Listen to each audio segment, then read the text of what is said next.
Je vais vous lire un petit texte, là, une partie d'un texte, il s'appelle « À ma mère, l'unique Big Bang de mon univers ». Autant que je me souvienne, maman, tes moments de bonheur ne se comptent guère plus que sur les doigts d'une seule main. De courts instants rares et furtifs, noyés dans un océan de chagrin, qui s'acharnait sur toi et agitait ta vie, jour et nuit, pour te malmener sans égard ni retenue. Je me souviens de ces après-midi d'automne où l'enveloppe d'un ciel menaçant amplifiait l'angoisse et la mélancolie dans lesquelles te plongeait l'absence de mon père, ton mari. Ces interminables moments d'une jeunesse rayonnante qui ne débordaient de rien d'autre sinon de patience et d'attente, au milieu du temps qui semblait te narguer en suspendant son vol, à des heures pas du tout propices à ton bonheur. Ces instants cruels, d'une douleur décemment contenue, pendant lesquels, pour verser plus de larmes, tu me serrais dans tes bras, moi le petit dernier, comme pour puiser de ces étreintes maternelles l'énergie du désespoir et les forces nécessaires pour t'accrocher à une raison de vivre et chasser l'ombre de cet homme toujours manquant. Cet homme parti ailleurs pour mieux revenir et construire notre avenir, nous disait-on, happé très vite par le tourbillon d'un exil féroce pour te laisser seul avec 3 enfants alors que tu n'avais pas encore consumé tes 20 ans.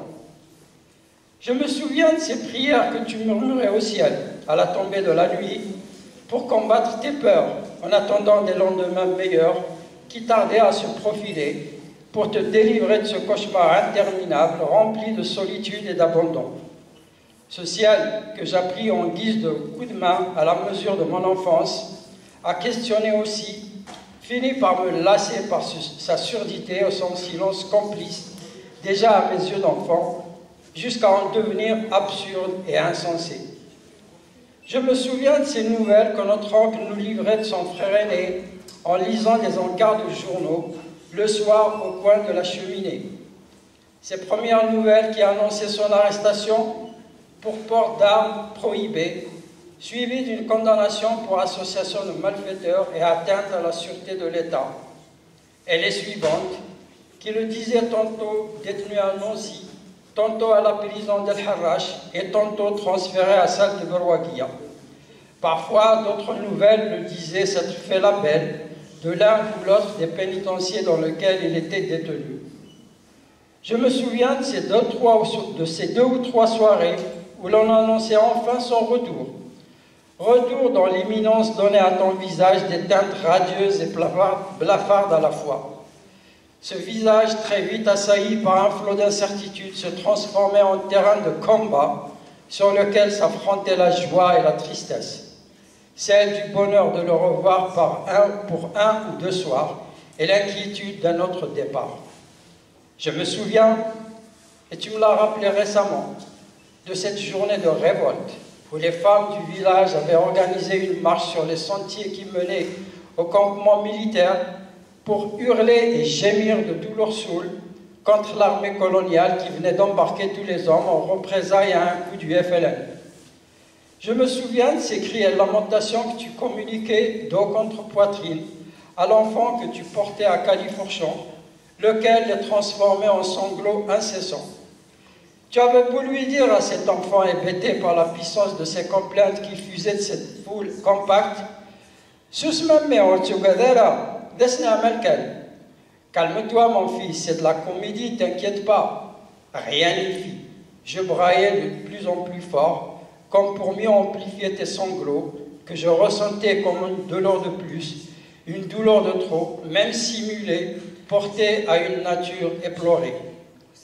Je me souviens de ces soirées de folie sur la plage du village, où les hommes et les femmes dansaient à l'endiablé pour fêter le départ des Roumis, pendant que, à l'écart, tu ne faisais qu'observer et faire semblant d'apprécier. Je t'épiais du coin de l'œil et comprenais bien que ton mari n'étant pas là, cette fête n'était pas pour toi. Je me souviens que pour t'entraîner sur la piste, une vieille du village t'avait lancé. Allez, viens danser Ourdia, viens danser aussi Ourdia, et Inch'Allah, ton mari reviendra. Elle a su faire la mouche, la petite femme mouche.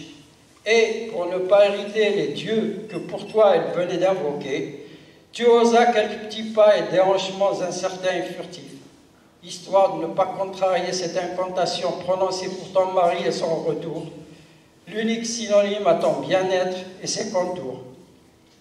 Oui, il est revenu un soir d'avril, à la fin d'une journée éclatante, empaqueté dans un cercueil, pour enterrer tes derniers espoirs, tes ultimes illusions. Tu n'avais que 37 ans. L'âge où la vie commence pour les autres, la tienne soudain s'arrêtait, et nos ennuis ne faisaient que commencer.